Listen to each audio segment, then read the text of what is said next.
Hello friends, welcome back. I hope अब सब नए वर्ड्स अच्छे से सीख रहे हैं और आपको बोर नहीं, मजा आ रहा है नए वर्ड्स सीखने में। तो चलिए पिछले सेशन के वर्ड्स एक बार रिवाइज कर लेते हैं। तो फर्स्ट हमने सीखा था drown, second capsize, third inundate, fourth aerial, fifth you can't जज a book by its cover, जो एक फ्रेज यानी मुहावरा था।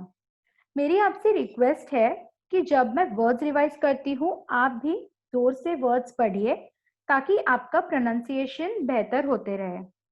फ्रेंड्स चलिए आज के सेशन में और नए डे टू डे यूज होने वाले वर्ड्स सीखते हैं।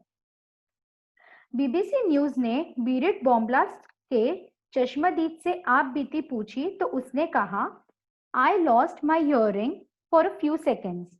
I knew something was wrong and then suddenly the glass just shattered all over the car. Eyewitness Hadi Nasrallah described what he saw and heard as the large blast hit the Lebanese capital Beirut. इसमें shatter word का इस्तेमाल हुआ है जिसका मतलब होता है break और cause to break suddenly and violently into pieces, यानी किसी चीज का जोर से टूटना या टुकड़े टुकड़े हो जाना। इसका दूसरा मतलब अपसेट होना भी हो सकता है। वो सिचुएशन पे डिपेंड करता है कि शैटर का मतलब क्या होता है। इसमें है टूट के बिखर जाना।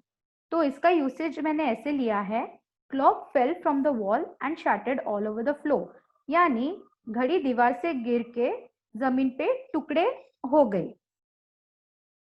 तो ओवरऑल ये हेडलाइन ने लिखा है, यहाँ बीबीसी न्यूज ने कहा कि जो बीरट जो लेबनान की कैपिटल है, वहां हुए ब्लास्ट के चश्मदीद हादी नसरल्ला से आप बीती पूछी तो उसने कहा, मेरे कान सुन पड़ गए थे।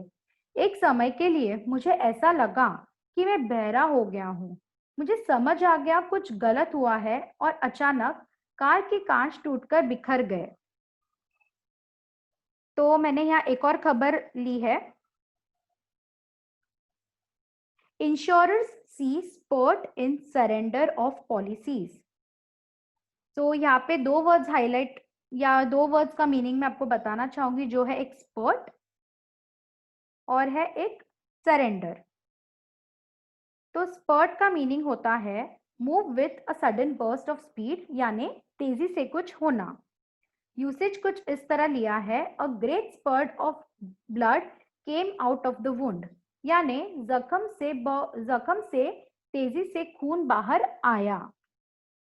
आगे सरेंडर, जिसका मतलब होता है गिव अप और हैंड ओवर, यानी समर्पण करना या किसी चीज को दे देना।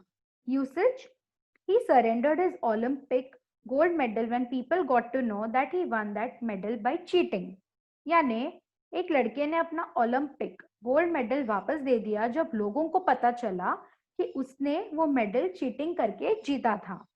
इस पूरे खबर का मतलब होता है कि इंश्योरेंस कंपनीज आजकल देख रही है कि लोग अपने इंश्योरेंस पॉलिसीज तेजी से वापस कर रहे हैं। अब आगे हम अभिषेक बच्चन की तरफ बढ़ते हैं। उन्होंने आज लिखा है, a promise is a promise. This afternoon I tasted COVID-19 negative. I told you guys I would beat this. Thank you all for your prayers for me and my family. My eternal gratitude to the doctors and nursing staff at Nanavati Hospital for all that they have done. Thank you. यहाँ eternal और gratitude जैसे शब्दों का प्रयोग किया है दोस्तों। Eternal यानी लास्टिंग फॉर एवर या विदाउट एंड, यानी जो कभी मरता नहीं है या कभी खत्म नहीं होता, यानी अमर होना या अमर रहता है।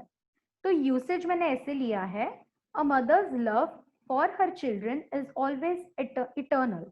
इसका मतलब होता है बच्चों के प्रति माँ का प्यार हमेशा अमर होता है। अगला वर्ड है ग्रेटिट्यूड, जिसका मतलब होता है थैंक्स एंड अप्रिसिएशन, यानी किसी को दिल से धन्यवाद देना या किसी का शुक्रगुजार होना।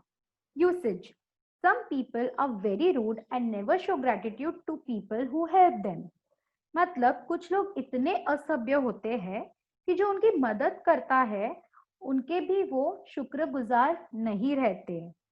तो ओवरऑल अभिषेक बच्चन जी बोलते हैं कि उन्होंने प्रॉमिस किया था कि वो कोविड-19 वायरस को हराएंगे और उनकी आज कोविड-19 टेस्ट नेगेटिव आ चुकी है। उन्होंने इसमें लोगों का और अपने परिवार की प्रार्थना को श्रेय दिया है और उन्होंने ये भी बोला है कि वो हमेशा नानावटी हॉस्पिटल के डॉक्टर्स और नर्सेस के शुक्रगुजार रहेंगे। चलिए आज का सेशन हम यही एंड करते हैं। एंड करने से पहले एज यूजुअल आज के सेशन के वर्ड्स एक बार रिवाइज करते हैं।